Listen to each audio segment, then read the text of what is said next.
تو اولاد کو آپ زبردستی اپنی مرضی کی تعلیم پر مجبور نہیں کر سکتے. مشورہ دیں, اور اولاد کو چاہیے کہ والدین کی بات کو اوپر رکھے, محلے والوں کو دوسرے نمبر پہ رکھے, لیکن زبردستی نہیں ہے. خود تعلیم پہ زبردستی نہیں. چند سال پہلے یہاں ایک لڑکے نے خودکشی کی ہے, اتنا فورس کیا A1 گریڈ آنا چاہیے, A1 وہ اس کا بیچارے کا دماغ چل ہی نہیں رہا پڑھائی میں, اس کو سمجھا نہیں چل رہا بھائی. اس کو قدرت نے مزدور بننے کے لیے پیدا کیا, اس کو میکینک بننے کے لیے قدرت نے پیدا کیا ہے, نہیں چل رہا اس کا دماغ, تو نہیں چلا. وہ امتحان میں فیل ہو گیا, تو اس کو جب رپورٹ کارڈ لے کر گھر آ رہا تھا, اس کو پتا تھا کہ اتنا دباؤ آئے گا نا میرے اوپر باپ اور ماں اور رشتہ داروں کی طرف سے, اس نے جا کے خودکشی کی ہے. حرام موت مرا, اچھا کام نہیں کیا. لیکن آپ اتنا زیادہ اگلے کے اوپر بوجھ کیوں ڈال رہے ہو بھائی؟ اس کا دماغ نہیں چل رہا, تو کیوں زبردستی گھسیٹ رہے ہو کہ نہیں کرنا ہے؟ ہر ایک میں ہر چیز کی صلاحیت نہیں ہوتی. تو اس معاملے میں والدین اپنی اولاد پر زبردستی, اسی طرح یہ بات بھی جو میں بتاتا رہتا ہوں لیکن موقع آ گیا تو اس حوالے سے اسی طرح یاد رکھو, والدین جب اولاد بالغ ہو جائے تو اسے شادی سے نہیں روک سکتے. وہ اگر کرنا چاہ رہی ہے اپنے خرچے پہ, ابا کے نہیں اپنے خرچے پہ, تو ابا اس کو شادی سے نہیں روک سکتے. روکیں گے تو اولاد پر والدین کی اطاعت کرنا اس معاملے میں لازم نہیں ہے, کیونکہ اللہ اس کے رسول کا حکم, یہ بھی ہیومن رائٹس میں ہے, آپ کا بنیادی حق ہے. اسی طرح شادی کے معاملے میں زبردستی بھی نہیں کر سکتے کہ ادھر کرو. یہ بھی ہوتا ہے کہ ادھر ہی کرے گا تو ہوگی, ورنہ قیامت تک تو کما رہا ہی رہے گا.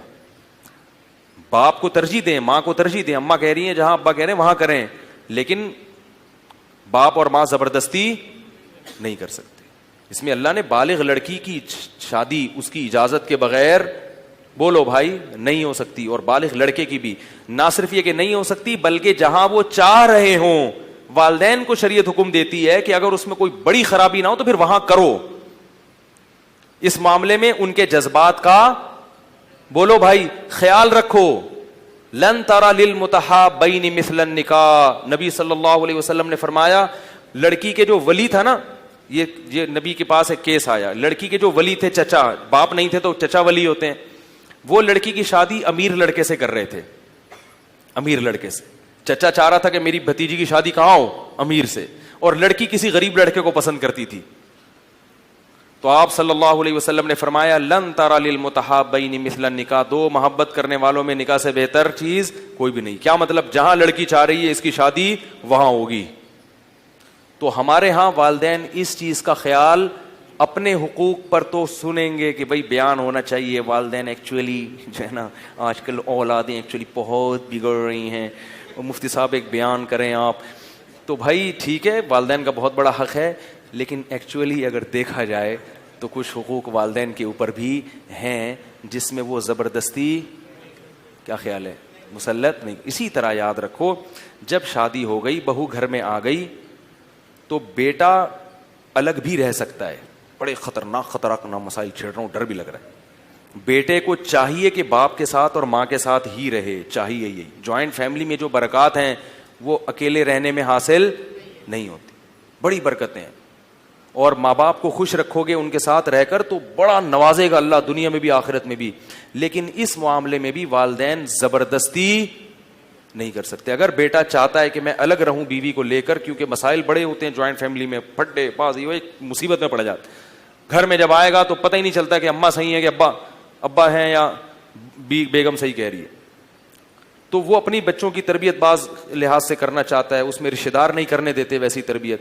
تو اگر وہ بیٹا چاہتا ہے کہ اپنی بیوی کو لے کے الگ رہے اور ماں باپ کی خدمت کرتا رہوں گا, میں ملتا رہوں گا ان سے, تو پھر اس معاملے میں بھی والدین زبردستی, بولو بھائی, نہیں روک سکتے. ہم مشورہ تو یہی دیتے ہیں کہ یار والدین کو خوش رکھو, ان کے پاؤں میں جنت ہے, قدموں میں, لیکن قانون نہیں ہے زبردستی کا. جب آپ اپنے اختیارات سے آگے جاؤ گے نا تو پھڈے ہوں گے. پھر اکثر لڑائیاں ہمارے پاس آتی ہیں کہ والدین اپنے اختیارات سے آگے جا رہے ہوتے ہیں, زبردستی کر رہے ہوتے ہیں, تو پھر معاملہ کیا ہوتا ہے, خراب ہوتا ہے. تو پھر بھی آپ اپنے حقوق ادا کریں, پھر بھی والدین اولاد حقوق ادا نہیں کرے گی تو اللہ کی اس پہ لعنت ہوگی. اللہ نے آپ کا حق زیادہ بتایا ہے, اولاد چاہے شادی کر کے الگ رہے لیکن ساری زندگی اس کو آپ کا خیال رکھنا ہے. فون پہ آپ کی خیریت, آپ سے ملنا, عید بقرعید پہ آپ کے پاس جانا, میری ٹوٹی پھوٹی کوشش ہوتی تھی, میں جب بھی سفر سے آؤں تو میری والدہ بیمار تھی, سب سے پہلے وہاں جا کے حاضری دوں. حج سے جب میں آیا تو پہلے میں دور گیا ہوں, اپنے گھر نہیں آیا, پہلے اماں کے پاس, صحیح ہے نا, آشیرواد لیا وہاں سے, اس کے بعد باقی جگہوں پہ بعد میں جائیں گے. تو یہی ہوتا ہے, انہی سے ان کا دل خوش ہو جاتا ہے. اور کیا کرنا ہے انسان نے. تو یہ تمام حقوق کس کو دینے ہیں؟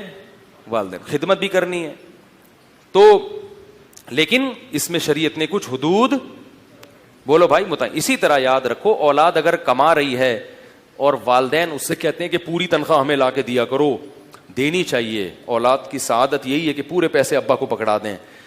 لیکن اگر ابا کی اپنی سی آمدن ہے, اپنی کوئی ذریعہ ہے, اکاؤنٹ میں پیسے ہیں, تو وہ اس معاملے میں اولاد پر زبردستی, بولو بھائی, کیونکہ ہر آدمی پر سب سے پہلے اپنے پیسوں سے اپنا خرچہ واجب ہوتا ہے. جب آپ کے پاس ہیں تو پہلے آپ پر اپنے پیسوں سے ہے, نہیں ہے تو پھر آپ کس سے مانگ سکتے ہیں؟ بیٹے سے مانگ سکتے, ٹھیک ہے نا.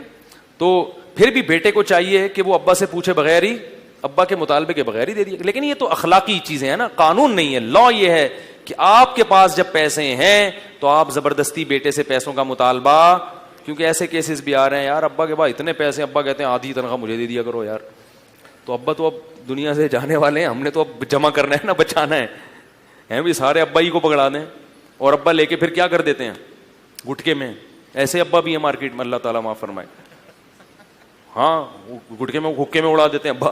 تو وہ بیچارہ خون پسینے کی کمائی ہے, ابا کیا کر رہے ہیں, صبح شام بیٹھ کے حکے پی رہے ہیں. تو میں کہتا ہوں یار نہیں دو, ابا کے پاس جب اپنے پیسے ہیں نا, ابا سے کہو ابا 5-6 حکے اس سے اور خرید لیں, جب یہ ختم ہو جائیں پھر انشاءاللہ میں آپ کے ساتھ. تو آپ تو جمع ہی کرتے چلے جا رہے ہیں.